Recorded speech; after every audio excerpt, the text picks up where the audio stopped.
Did you know that in Singapore, it's actually illegal for a bank to give you credit limit for your credit card that is 6 times over your monthly salary? So for example, if they gave you a $10,000 credit card and then, those usual invites to increase your credit limit without doing any type of application, and they gave it to you without assessing your income and it went over 6 times your monthly salary, and for example, you were to default on it or not make repayments due to, being burdened by over interest repayments, they can't legally chase you for that money or send debt collectors to chase after you.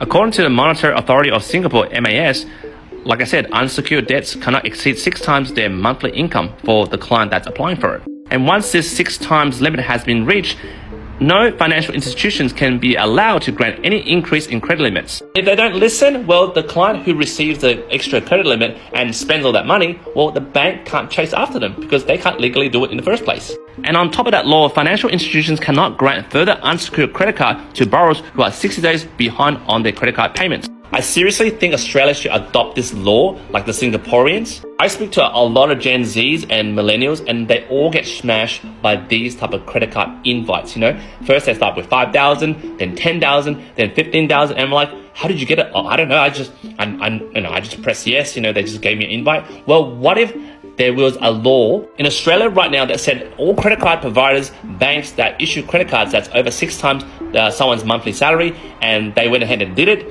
and the person or the Gen Zs, the millennials that take up those credit cards couldn't afford it, well, the bank can't chase after them. You just have to write off that money, scot-free. Because it's such a disgusting conduct in Australia right now where, banks, credit card providers are getting people to increase their credit limit willy-nilly. I seriously think we should adopt this Singaporean law into Australia or modify it in some way. As a mortgage broker, I see a lot of young people amassing massive credit card debts that affect their borrowing capacity to get a home loan. And they just get further and further into debt. And this needs to stop. Jump in the comments. Let me know what you think about introducing this new law.